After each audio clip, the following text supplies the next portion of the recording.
Welcome to the Infowars Nightly News. I'm David Knight. It's Friday, May 10th, 2013, and here are our top stories.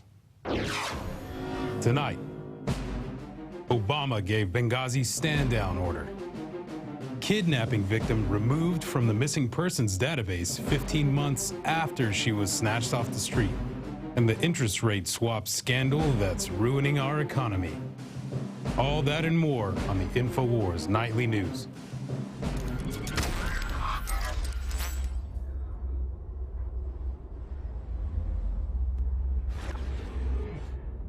Well, Benghazi is not just a case of what did they know and when did they know it. No, it's a case actually of criminal actions and criminal cover-up. In a commentary that got very little notice, we had a Congresswoman, Ann Wagner from Missouri, had this to say to Ann Lesh. And last quick question I have for you, Congresswoman, because you have been an ambassador, you have been overseas in similar with similar responsibilities and similar missions. Who gives such an order to stand down? Where does that come from? The President of the United States. Now, this has a lot of credibility because Congresswoman Wagner has also been an ambassador. She understands what the chain of command is, and she is a current Congresswoman.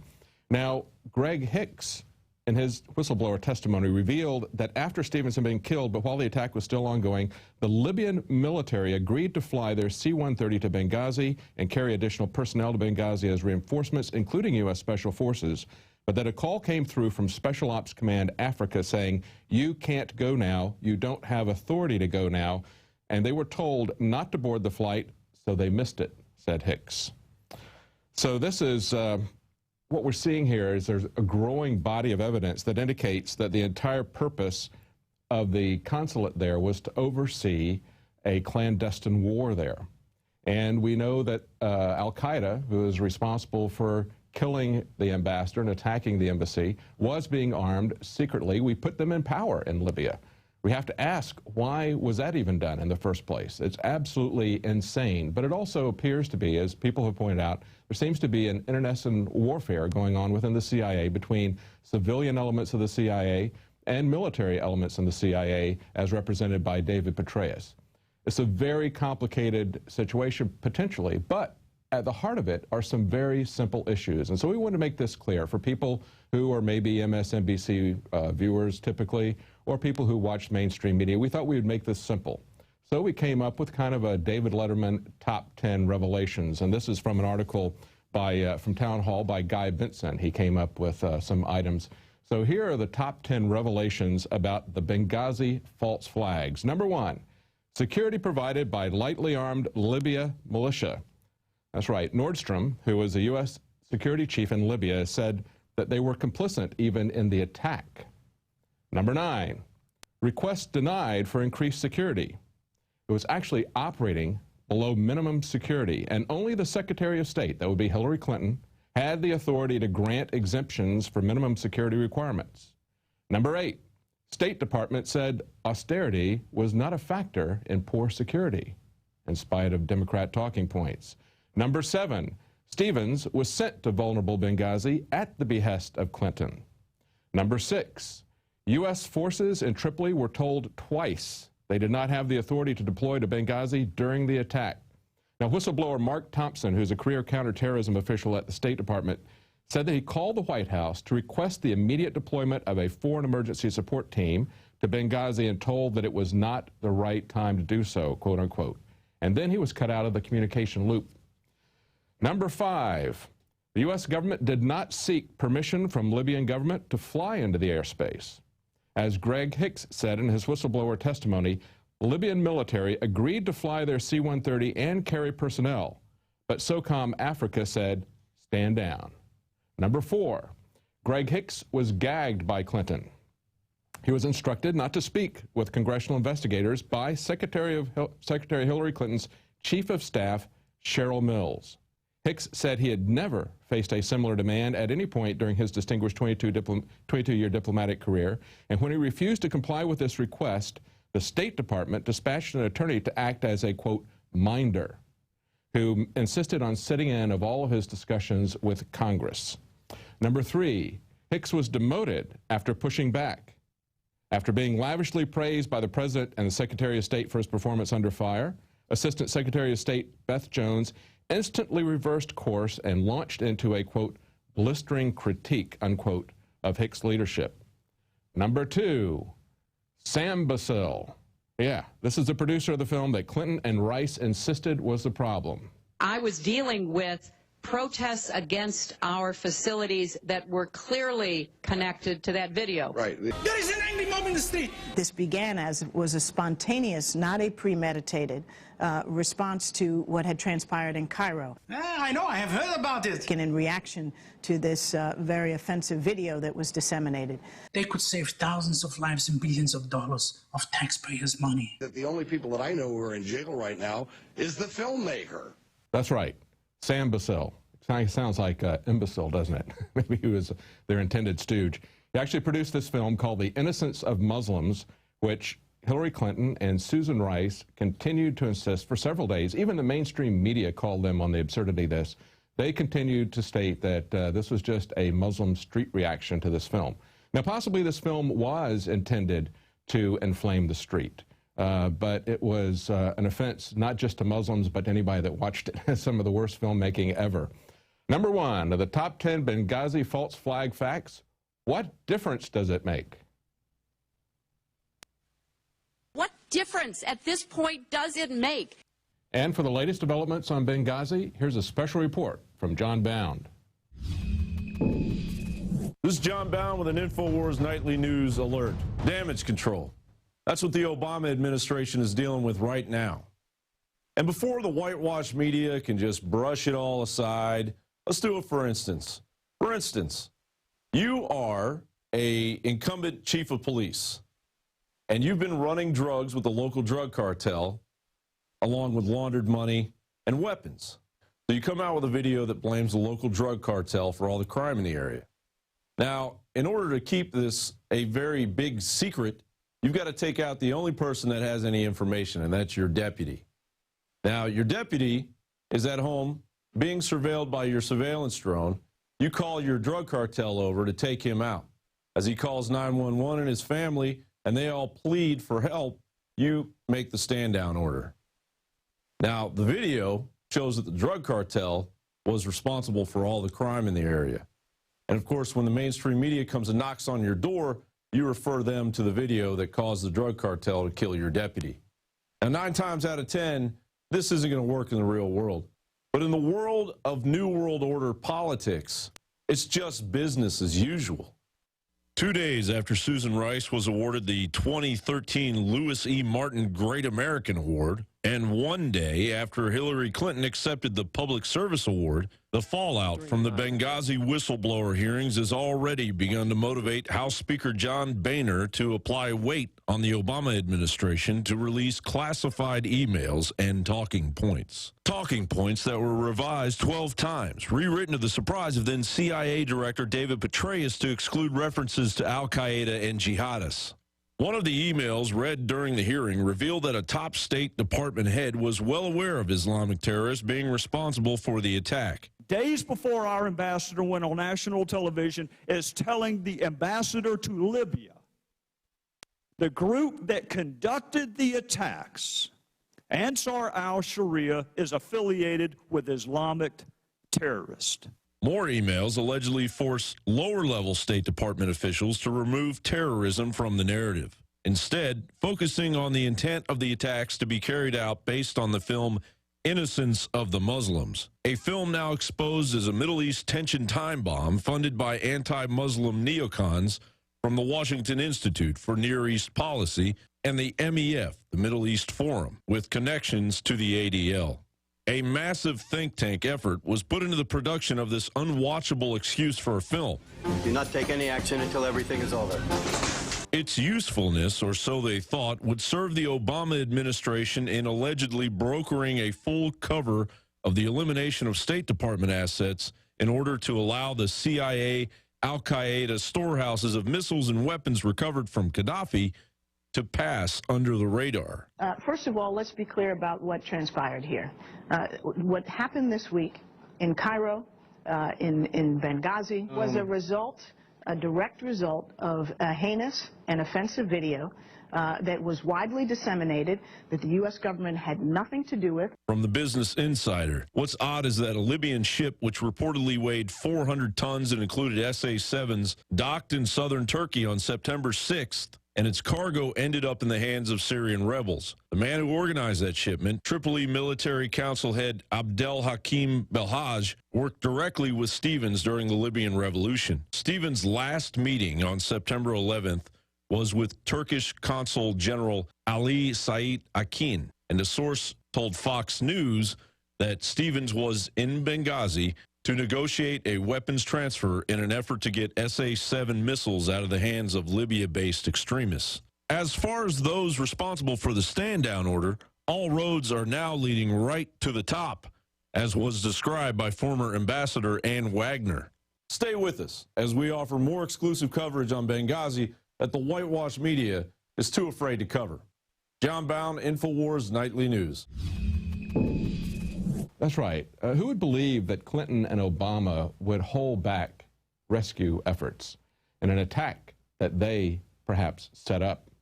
Who would believe that Clinton and Obama conspired to lie and cover up these attacks? And who would believe that we have this kind of internecine warfare going on within the CIA? And who in the public would even care about Libya, right? Why would they even care that we're there? And who cares that they even put al-Qaeda in power in Libya? Maybe Hillary Clinton is right. Who cares? I don't know. I think our listeners do, and maybe you can wake some people up. Now, we all know that government is here to help us, and one of the ways that we've been told they're here to help us is to make our streets safe. But we see that America's roads have been turned into a revenue-generating surveillance grid. That's right. If you drive a car, you may have noticed this. You don't necessarily feel safer when you see the police in your rearview mirror, do you? According to the National Motorist Association, issuing speeding tickets raises somewhere between $4.5 billion and $6 billion in the U.S. each year. And the average price of a speeding ticket keeps going up. Today, the national average is $150, but in many jurisdictions, it's far higher. And the article goes on to say that in California alone, they had 16 million traffic tickets with the average fine of approximately $250. Now, officials in Washington, D.C. are now using automated license plate readers to track the movements of every single vehicle that enters a city. They know when you enter Washington. They know when you leave. And as we have seen, this change, even the police unions are saying that they know that this is all about revenue and not about safety. Head of the police union said, "When I first started this job 30 years ago, police work was never about revenue enhancement. But if you're a chief now, you have to look at whether the department produces revenue or not." So the government is spying on us. The government is basically going around at random, getting revenue from people. But if you think about the fact, when you look in your rearview mirror, if you look back there and you don't feel safer, but you feel like you're being sized up by the police for some kind of ticket that's going to cost you a couple $100, you're probably right. And in the future, if you look out in your backyard and you see a drone over your house, you know that they're looking for something that they can fine you for, most likely, or maybe it's a little bit more specific. In many cases, you don't know that you're being looked at when you're on the internet or being electronically surveilled. They do it surreptitiously. And unlike the random and capricious and arbitrary way that revenue is collected by the police on the streets for traffic tickets, they're going to be very specifically looking for things from you. They might have flagged you because of a political beliefs that you've stated on Facebook. They might be after you because of your association, but they're going to be watching you. That's why we need to be very concerned about the surveillance state. We see how it is evolving on the roads, how they have turned basic rights of being able to move from place to place into privileges that are granted by the government, and then they use it as a way to enslave people and to rob them, essentially. Now, we also have the IRS admitting that they are harassing Patriot groups. Just as we said people are going to be profiled, the IRS has now even admitted and apologizing to profiling particular groups like Tea Party groups. The IRS has apologized for harassing Patriot and Tea Party groups, as reported by the Associated Press today. They searched for the words Patriot and Tea Party in applications. And Lois Lerner, who oversees the IRS unit on tax-exempt groups, said the federal government tax agency has singled out Patriot groups for special treatment after complaints that the agency asked the groups an inordinate number of questions to justify their tax-exempt status. This was something that people complained about. They felt they were being singled out a couple of years ago, and it was poo-pooed in the media as being essentially a conspiracy theory. That's their favorite way to react to anything. Now, the question is, when we look at things like the highway patrol and the tickets that they give out in the name of security and safety, you have to ask yourself, even when the government wants to protect you, are they able to do so? And looking at this, this story that is developing in Ohio, it's now come out that the Cleveland captive Michelle Knight was removed from a missing persons database just 15 months after she was snatched off of the streets. Ohio kidnapping victim Michelle Knight was removed from the missing persons database just 15 months after reported being missing in 2002. Her mother, Barbara Knight, said that the police did not do enough to try and find her daughter and did not give it the same attention as they did other higher profile cases. She is also now suffering hearing loss and facial bone damage after years of vicious beatings to her head. Well, that was in 2011, 2 years ago. And the CPS incident was in 2004. And as we heard, she suffered severe damage to her hearing and facial bones being broken after years of vicious beatings to the head. Perhaps that could have been averted if there had been a better effort, a more serious effort to take things seriously that were reported. Look at the difference between the Boston bombing and the overwhelming, even ridiculous martial law that was imposed there to find one guy. And look at how hard they tried to find these 3 missing women. This is more people than were killed, or the same number of people that were killed in the Boston bombing, but not nearly the effort to try to find the perpetrator. Now, it's not just lone wolf sexual predators that we should be concerned about. Robert Steele, ex-CIA person, also talks about the business of child abduction. Among all the threats from poverty, infectious disease, environmental degradation, right below genocide, you have other atrocities. Other atrocities largely covers 2 major crime areas. One is trade in body parts. This is where prisoners are required to give up body parts or where people are kidnapped and murdered for body parts. And this is happening everywhere. And the other major crime is the kidnapping of people for the sex trade. And this includes basically 3 levels. It includes, at the lowest level, kidnapping children for child molestation and exploitation purposes. It includes raiding Russian orphanages for girls at a young age who are then raised like cattle for sex slavery. It includes persuading foolish young girls from Connecticut to come to an audition in New York, and the ones that are stupid enough to show up by themselves get kidnapped and are never seen again. All I can say is this stuff happens all around us. I mean, people don't realize how many people disappear, including from cruise lines. You know, it's just there is this enormous lack of accountability and lack of attention. And I would just say to you, if you are ever invited to anything like this, make sure you not only take someone with you and have your cell phone with you, but also make sure they know that there are at least 6 different people that know that you're right there. I think crime, in fact, it's a documented fact, Moises Naim's book, Illicit, crime is now a $2 trillion a year industry. And just to put this in the context of the legal economy of the world, the legal economy of the world is no more than $7 trillion. Crime is now $2 trillion. Legal economy is $7 trillion, and it's gradually moving where crime is going to become $3 trillion and then half. Yes, these men and their hypnotized followers call this a new order. Well, there was a Sherlock Holmes story where the central part of it was about a dog that didn't bark. Sherlock said the strange thing is that the guard dog did not bark. And from that he inferred that the criminal actually knew the dog. Well, what we have here is a case of the dog not barking. We have the biggest price-fixing scandal ever, according to Rolling Stones, and it really is true. It's much bigger than the TARP bailouts. It's much bigger than even LIBOR of a couple of years ago. And the interesting thing is that with the exception of a Rolling Stones story on April 25th and a couple of stories at the very beginning of April, there basically has been no coverage of this in the mainstream media. And what we're talking about here is an ICAP interest rate swap scandal. And the magnitude of this is gigantic. It's a $379 trillion market. This is something that is 100 times the size of the entire federal government's annual budget. That's right. They make a little over they spend, I should say, a little over $3 trillion a year. And we're talking about something that is $379 trillion. Now, what's happening with this is that this interest rate spread is being fixed and it's being gamed by one company, ICAP, a small group of people there, about 20 of them. It's an area that they refer to as Treasure Island because they're making so much money out of it. And essentially the way this scam works is very much like the scam that was at the heart of the movie The Sting with Robert Redford and Paul Newman. If you remember that movie, they basically stung a guy by setting up a horse race where they delayed the results, and they knew who the winner was going to be, and they placed their bets accordingly and suckered the other guy. Well, that's essentially what they're doing here with this rate swap scandal.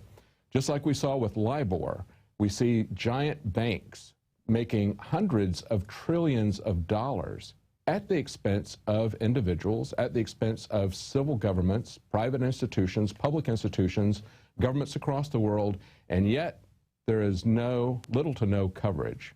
Well, very much like the Sherlock Holmes story, this is a case where the dog is not barking. That dog is the media, and you have to ask who its master is. Perhaps it's the same bankers that are running this scandal. Well, we have an interview coming up. Leanne Mcadoo interviewed Jeffrey Smith, who did a documentary called Genetic Roulette on the dangers of genetically modified food. Many anthropologists and archaeologists believe that before man even discovered the power to harness and use fire, we were involved in agrarian activities. That is, taking the seeds of plants and then replanting them to produce more. The very foundation of our modern civilization and human culture is centered around the planting and cultivation of edible plants, fruits, vegetables, nuts, you name it. And the globalists have been going after gardening. They've been harassing people that have gardens in their front yards or their backyards. They've called for licenses for people to have gardens because you can't trust prisoners in the police state America to be able to grow their own food. That's why I've come to the realization that we need to become self-sufficient. You need to be informed. You need to have the Second Amendment to protect yourself. You need to be politically active to wake up others. You need to filter your water. But you also need to plant a garden. Even if you live in an apartment, you can do this. If you live in the countryside, obviously you can do it on a grand scale. There are so many green belts and areas that humans don't even visit, nearby cities and in suburbs, where people are now more and more planting their own little private gardens and meadows and off the side of the road. Ladies and gentlemen, it is a revolutionary act to unplug from the television, to unplug from the computer and all the globalist propaganda, and to go out in your backyard or your front yard or planters at your apartment or on the roof of the building where you live, and to plant a garden. Here are some of the amazing deals at Infowars Seed Center at InfowarsShop.com. The Survival Seed Vault by My Patriot Supply features only the finest survival heirloom seeds for a robust and hardy garden, even in the toughest of times. The ARC All-in-One Seed Kit contains 70 varieties of 50,000 seeds of fruits, vegetables, medicinal, and culinary herbs. All ARC seeds are heirloom. Each type is labeled and sealed separately for ease of use and longevity. The Deluxe Emergency Seed Bank combines 3 of Emergency Seed Bank's top sellers: the Family Survival Emergency Seed Bank, the Medicinal Herb Seeds Pack, and the Culinary Herb Seeds Pack. We also have starter varieties of the deluxe seed packages for fruit, salad, salsa, peppers, and medicinal herbs and more. Go to the Infowars Seed Center at InfowarsShop.com. A little seed can grow a huge tree that produces fruit for up to 50 years. We have the best life bombs. That's what these are. We have the best weapons against death out there at the lowest prices, waiting for you to lovingly plant them and lovingly grow them and lovingly eat them and share them with others.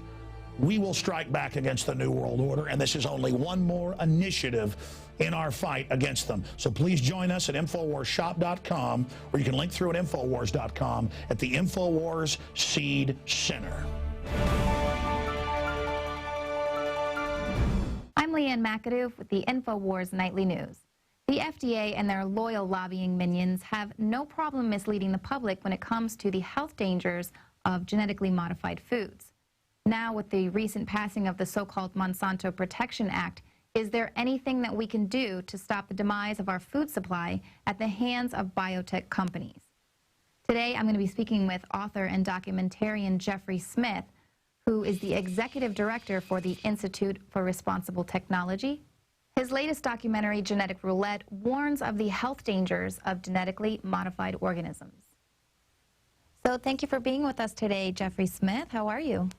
Excellent, thank you. Wonderful. So now, why are we taking the gamble of our lives by consuming GMOs? Well, don't ask me, ask Monsanto.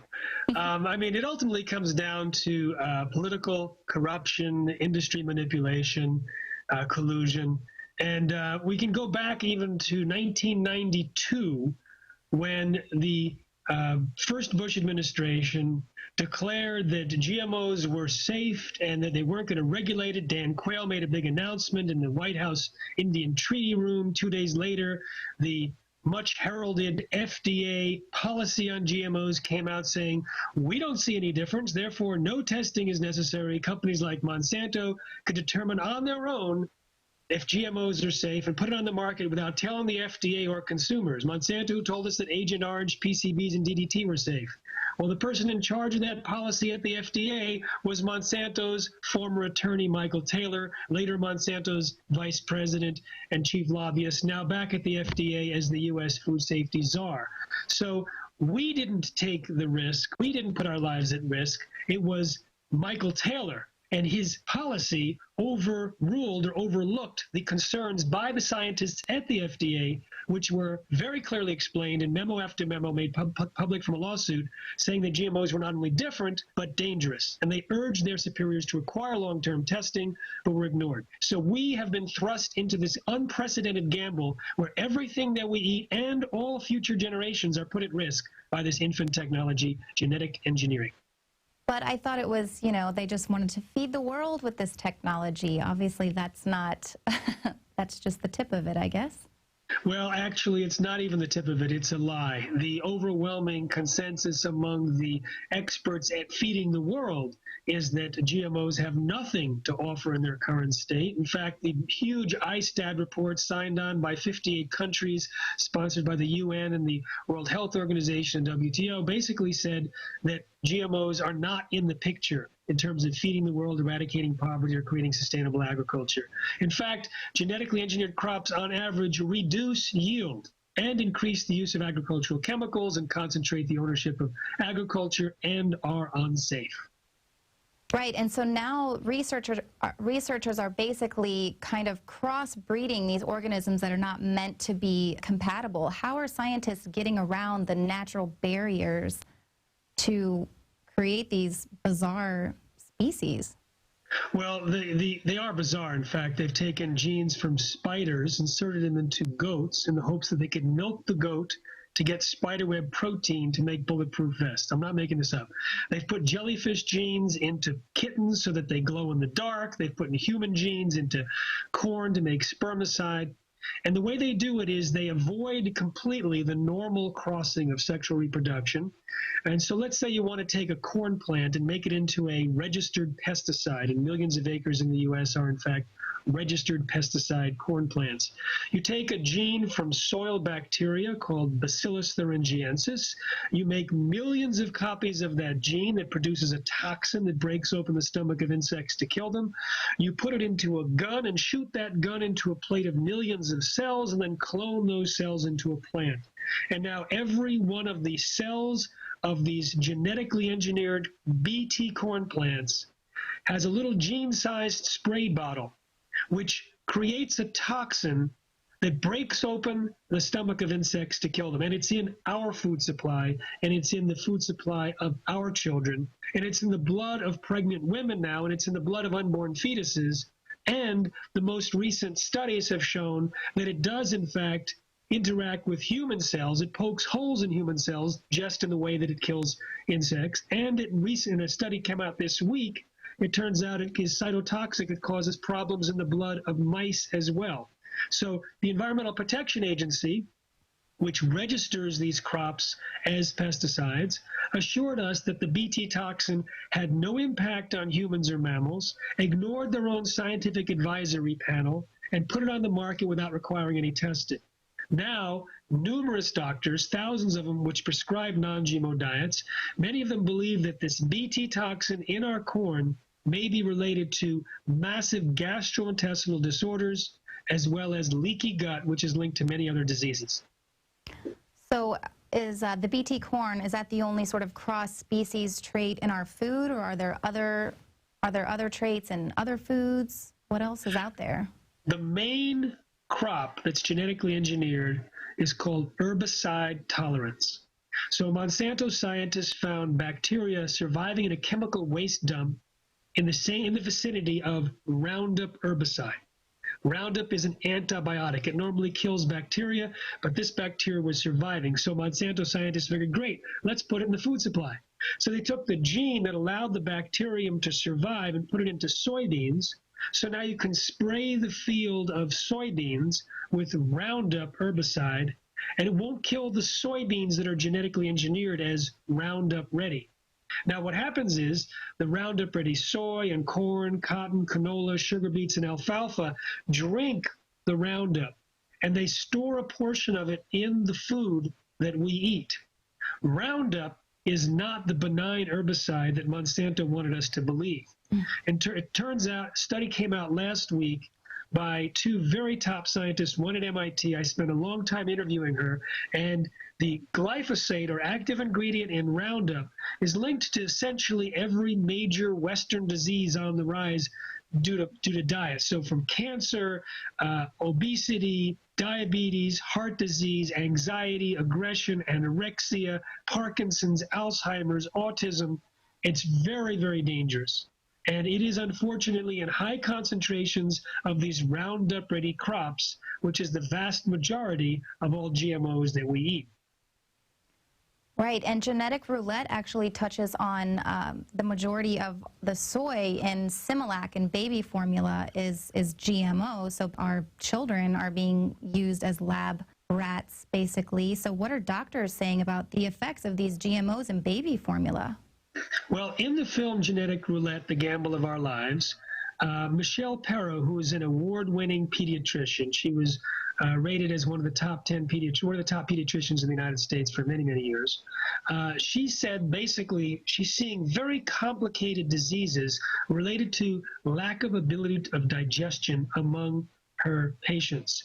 And that this, in the last few years, it's been an overwhelming number where kids are unable to thrive, meaning they're not gaining any weight, or they're allergic to every category of food, or they're constantly crying.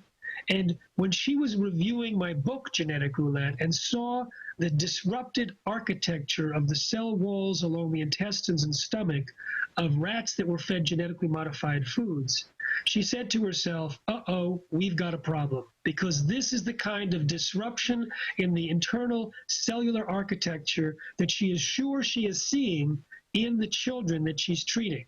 So she and numerous other people believe that these genetically engineered crops are wreaking havoc with the health of this coming generation. And that right now, of course, we know that children are most at risk for the potential dangers of GMOs. They're more allergenic. They can get allergies more easily. They're more susceptible to toxins. The foods that are being served to them are incorporated into the very structures of these growing organs and tissues. And so we believe that what we're seeing now in terms of ADHD and autism and diabetes and all these things and obesity are related to GMOs. Now, I was speaking at MIT a couple of weeks ago, and I asked the audience, okay, who in the audience has switched to a non-GMO diet and noticed a benefit? So one woman immediately raised her hand and described her son, who I believe was about 6.5, and he was very aggressive, completely out of control, and they wanted to call him retarded and take him out of school and put him in a special school. Then she saw the film, Genetic Roulette, The Gamble of Our Lives, heard parents of autistic kids describing how their kids got better, both behaviorally and gastrointestinally, how mothers and doctors took patients off of GMOs and their symptoms got better. She immediately eliminated all GMOs from her son's diet and said now she has a completely new son. No problems with aggression. No one out of control. The whole concept of him being retarded was eliminated. He's completely assimilated into his classroom. She says she has a completely new son. And the only thing she did was change his diet. Now multiply this by millions of people who are feeding their kids, starting with infant formula, genetically engineered soy in the infant formula, bovine growth hormone, which is injected into cows to increase milk supply in the milk infant formulas. It's so dangerous that 3 Monsanto scientists who are studying the milk from cows treated with their genetically engineered drug found so much cancer-promoting hormone in the milk from treated cows, the 3 Monsanto scientists refused to drink milk thereafter unless it was organic. One bought his own cow. And yet our entire generation is being fed this milk from cows treated with bovine growth hormone. It's unbelievable. So how are firms like Monsanto, how are they getting around sort of testing and then sharing the results of those tests with the public? Well, first of all, the Food and Drug Administration, because it was hijacked by Monsanto and its former attorney, Michael Taylor, does not require a single safety study on GMOs. Now, the FDA is unlike other countries or other regulators where they do require some studies, but it's always extremely superficial. And we have caught Monsanto and other biotech companies red-handed rigging their research with tobacco science. In other words, is specifically designing the research to avoid finding problems. Even doing so, they find serious health problems, which they then dismiss using unscientific excuses. Now, they also limit the ability of other scientists independently to do research. So they patent their own genetically modified seeds and crops, making them unavailable to do any research. So if anyone wants to do research, they go to the companies and ask for permission, they're turned down.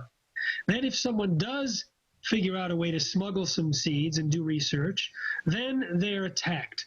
They oftentimes lose their job or are stripped of responsibilities or lose their funding, denied tenure, etc. And this attack has made it so risky for people to do research in GMOs that hundreds of them refuse to do any research because they don't want to withstand those threats to themselves and to their families.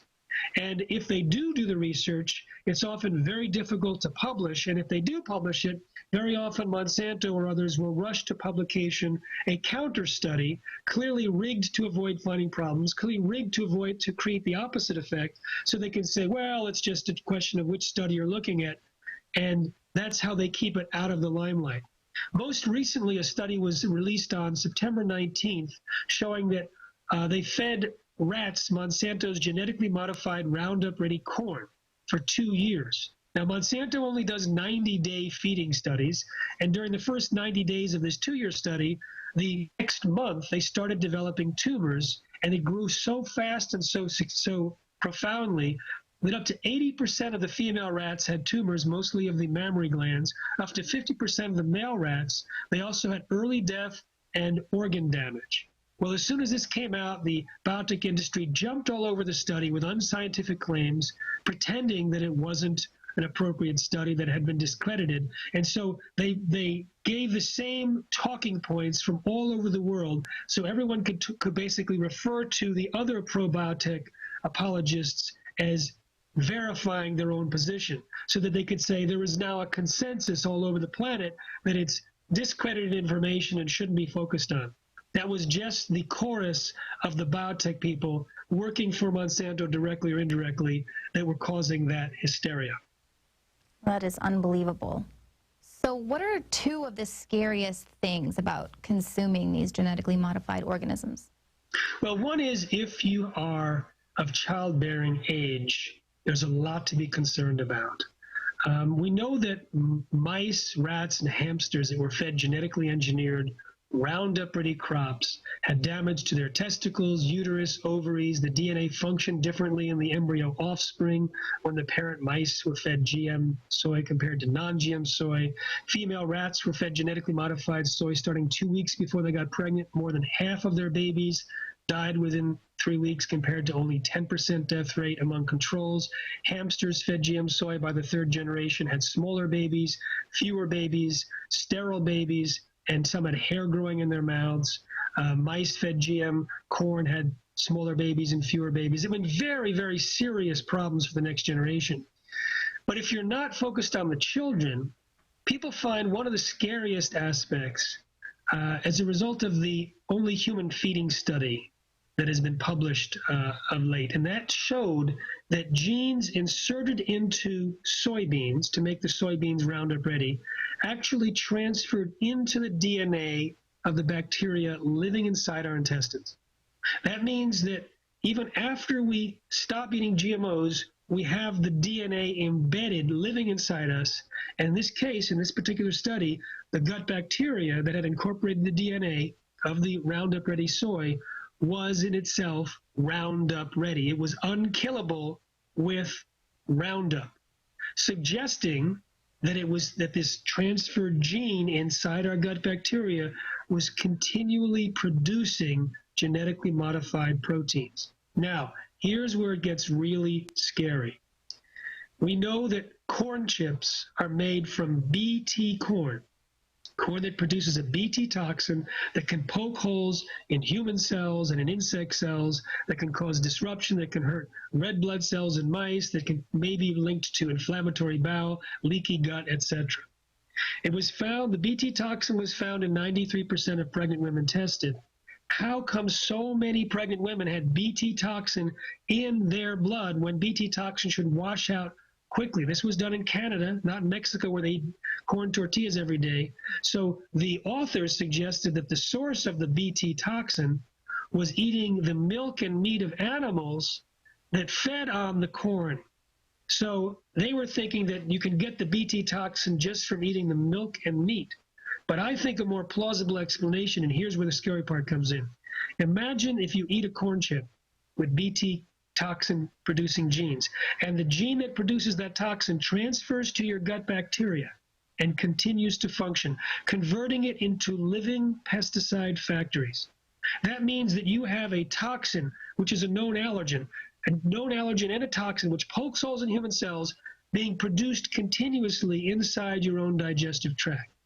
This might explain why inflammatory bowel disease is up 40% since GMOs were introduced, or why leaky gut has been on the rise, and that's linked to autism and Alzheimer's and Parkinson's and cancer and autoimmune disease and inflammation.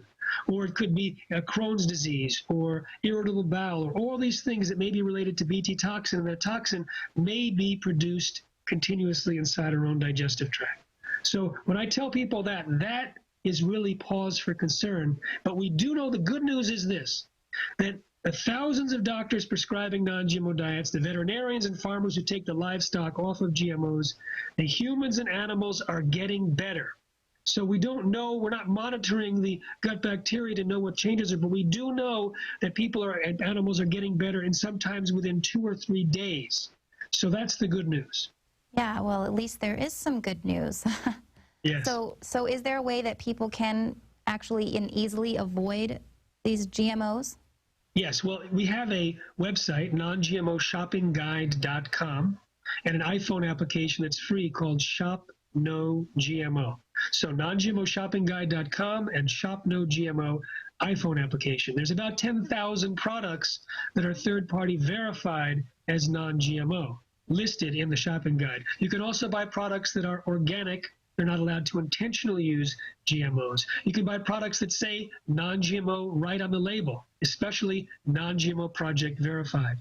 And we also have a list of hidden ingredients, the invisible ingredients, where you don't necessarily see corn or soy, but you may see dextrose or maltodextrin.